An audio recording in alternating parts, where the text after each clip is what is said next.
Hi, my name is Chris Cardillo, and I'm writing from virtuallegalshow.com, and that's virtuallegalshow.com. And today I want to tell you about a couple of things before we get started. And if you come to the site, you can see that we are live on May 31st, and we'll be giving away an iPad 3, the new iPad.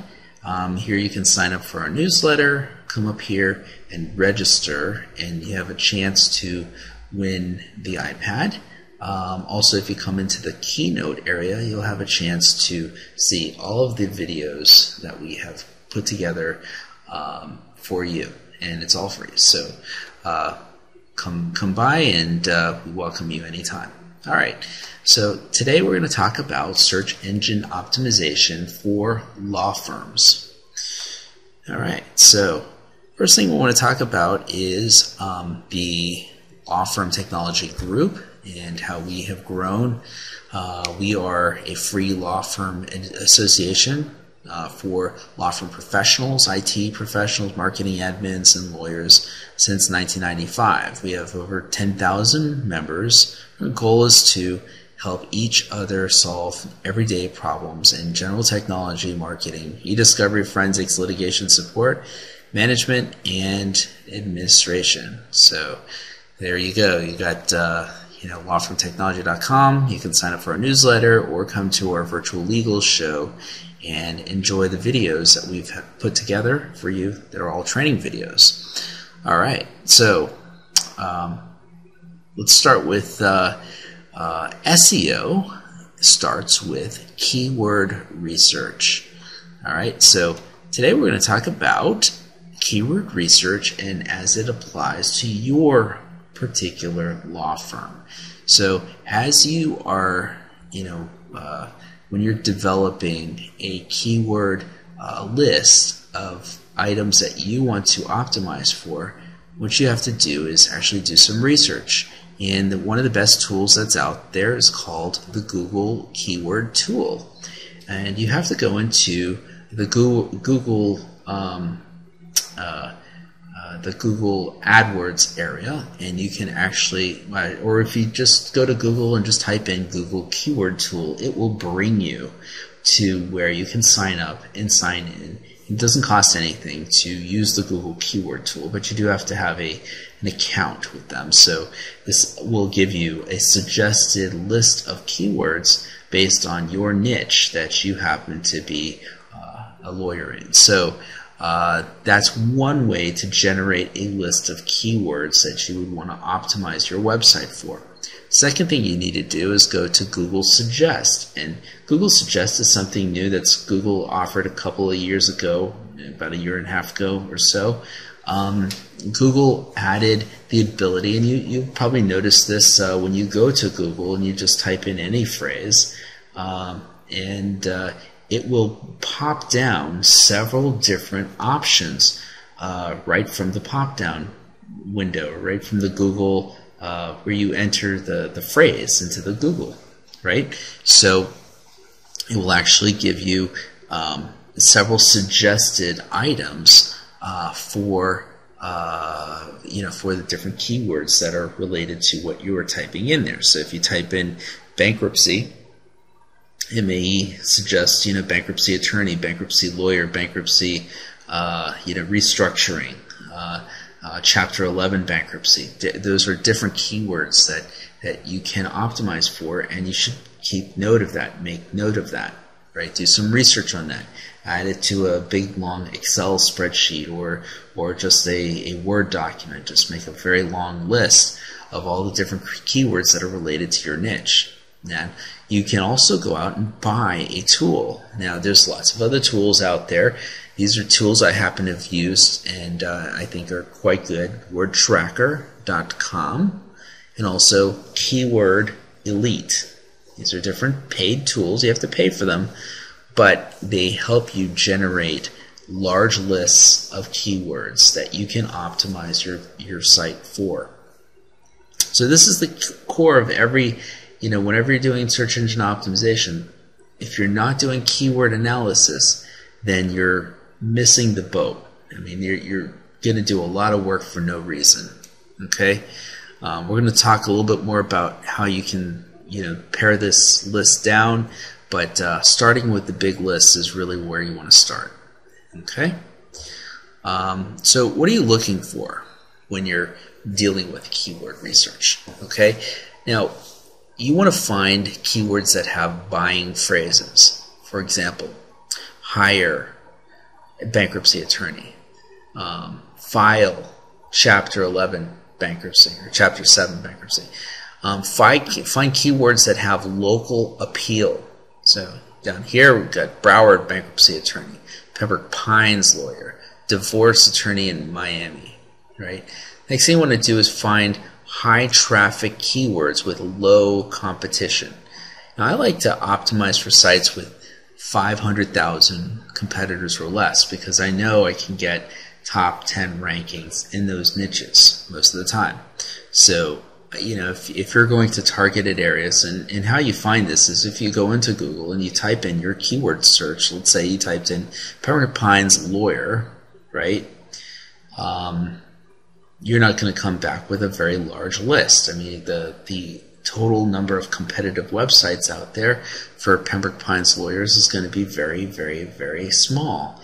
And but now if you typed in the word lawyer, you'll have a huge list. So you may have 250 million competing websites, and trying to compete with 250 million websites is it's crazy. I mean, you'll be optimizing for the rest of your life, and you'll never ever break even or get into the top 10 of Google. And it's a waste of your time, a waste of your SEO's money, and all of that. So you want to target for niches that you can accomplish and you cannot target. Okay, and you don't want to overlook the long tail keywords. So here's an example here. Keep creditors from calling me. Well, there's a keyword. That's a keyword. It's a long tail keyword. It's five words in that one. But that's something that you would definitely want to optimize for, because it's obviously something that a bankruptcy attorney could help with. Right? So now we're going to talk about optimizing the actual website. So in some cases, you may require a new website. Not entirely every website is optimized or capable of being optimized. So in this case, we're talking about you need to have at least an HTML or a blog format website. That means no Flash. So traditionally, there was many websites that look really nice, and they're made out of Flash, but unfortunately those sites cannot easily be optimized for, right? Now here's some of the areas that you want to optimize. So you want to change the page names. The page names should be very specific onto some of the keyword terms that you really want to optimize for, that you want to target and become top 10 for. Keyword density, that means repeating your keyword within the content of your website. So the pages, your keywords should be in the pages, right? Your title tags. These are the title tags that you see at the top of the page when you go to Google and you type in a page, or you go anywhere in the website, the title appears at the top, right? Title pages, usually they have meta tags in the back of each of those pages. These meta tags have keyword phrases. Now, Google doesn't typically use meta tags too much anymore, but you can guarantee that there's lots of other search engines that do. So optimizing your meta tags for sites like Bing and Yahoo and some of these other search engines is definitely worthwhile. So you definitely want to use the meta tags. Also, Google does use the meta tags for the description of your website typically, but that may be changing or may have changed. I don't recall now, whether they're still using that, but typically they have in the past used your meta description to pull what's going to show on Google when it does pull up your site. in a listing. So you want to be very careful what you put in the description field. Okay, as far as the keyword, it pretty much ignores those, but other sites do use those meta keywords that are in each of your pages. Okay, alt tags. These are tags, alternative tags. The reason why they have alt tags out there is so for people that have somewhat disabilities, they can have those words read to them if they have trouble seeing or things like that.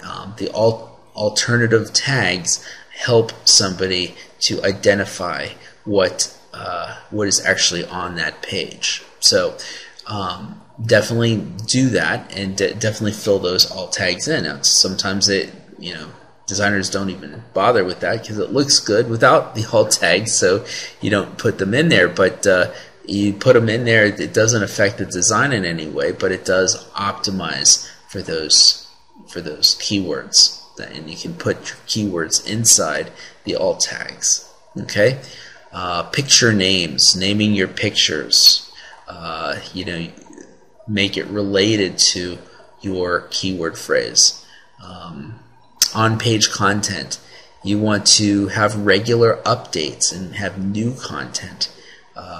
You want to integrate your site, and this really only works in the blog format, but if you want to integrate your site with ping services or RSS feeds. So what that does is it allows your site to be automatically fed to these real simple syndication news sites that are out there. So if you have an article that goes up and it's interesting to the community, it pushes it out to all these news sites, and they are going to repeat your article or make links right back to your website. And links back to your website is what will drive ranking for your website up.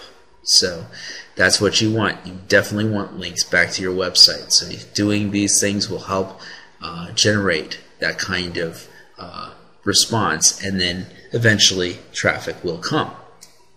All right, off-page optimization factors. This is some of the key things that you're looking for.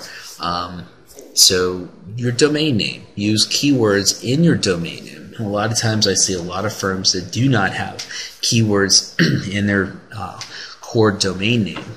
So that can be a problem, because if you're a bankruptcy firm, if you're not saying, bankruptcy firm, it's going to be tough for people to find a firm that's not named bankruptcy firm. So that's something to take a look at. Now, what I do recommend is that people, you have your main website, your main name. You may want to actually create a sub-name or sub-website, a separate website, a niche website for the name that you want to target. So, so this way you don't have to mesh your main firm branding with the domain name that that may be a little bit more broad. Okay, so you can have a couple of websites, multiple websites for each of the niches that you're covering, as well as your main firm website. So the age of your domain name. So your domain name, how long has it been out there? Did you just buy it? So as long as you've had it, that adds a little bit more juice to the relevancy. Google is out there to give value to people, and how they do that is they rank people based on how long your brand's been out there. If it's been out there for many years, they give more value to that.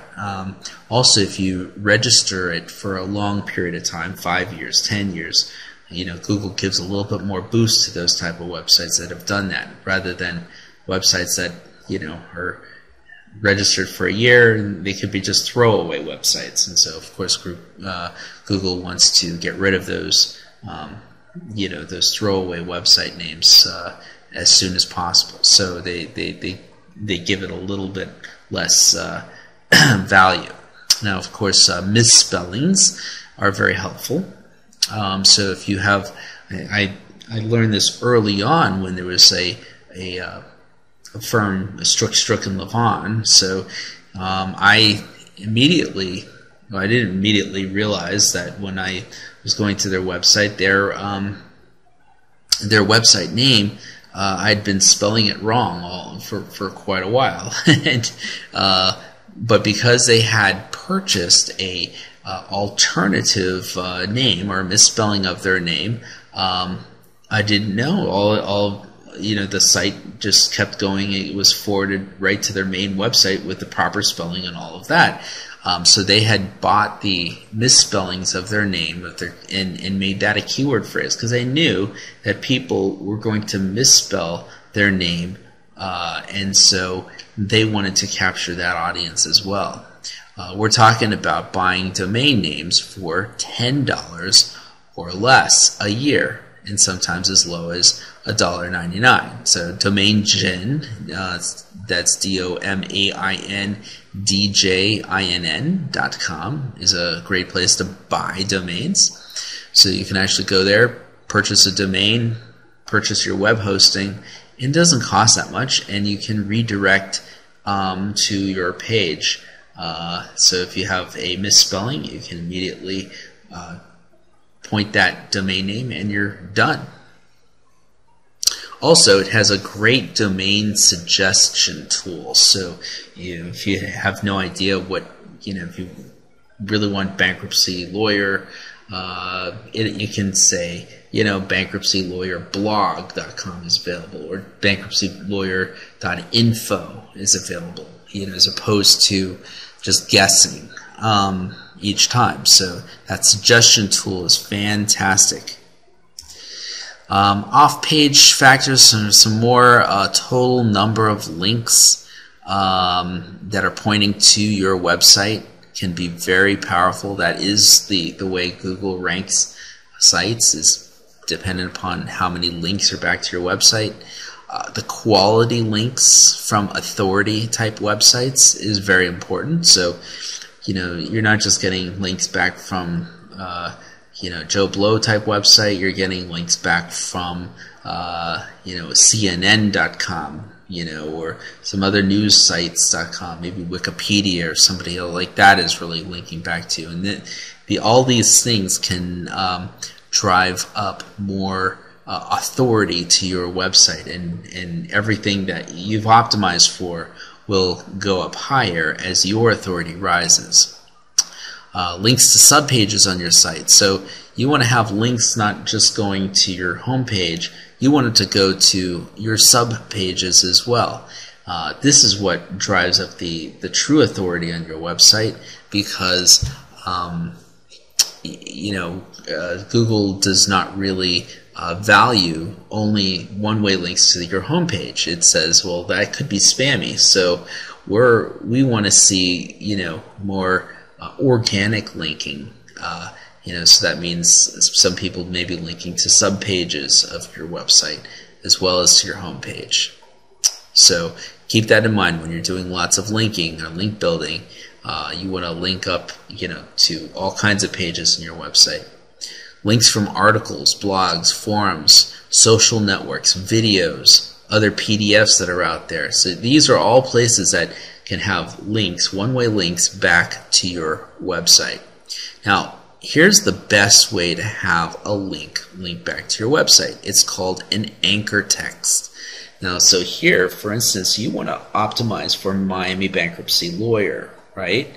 Well, if you have a link that says Miami Bankruptcy Lawyer, and that links right back to your website, then that is going to be the anchor text that drives up the ranking for your keyword phrase. So that is really the kind of link that you want. Just basic links, you don't give it to you as much as this does, and Google is looking for the anchor text as well as the actual link to your site. Press releases can be very powerful in generating these kind of links for you. Also, Google Local is another way to drive up traffic or drive up your ranking. Alternative to doing on-page optimization is to buy the traffic itself. Now, remember, free traffic is not free. It takes a lot of work, a lot of time, a lot of effort to get into the top 10 ranking on Google, Yahoo, and Bing. Paying Google, Facebook, Yahoo, Bing, you can pay them enough and you can get to the #1 status almost instantly. So here's a trick. If you want to get to be #1 on Google, you can pay for it. You can get there. And campaigns can start at as little as 5 cents a click-through. You can pay by impressions. You can now pay by results in some cases. You can even do a pop-up ad over your direct competitor's website using DirectCPV. You can pay bloggers to put your banner on their pages. And say if you find some bloggers or blogs out there that you know are valuable and in your niche, why not pay them? Pay those guys to get your stuff on. Maybe they're ranked up on top 10 on Google, so people will go to their site for information. If there's a banner that goes to your website, well, they're going to find you. So you pay them a little bit, or you can pay for press releases. I strongly recommend doing press releases and doing them often.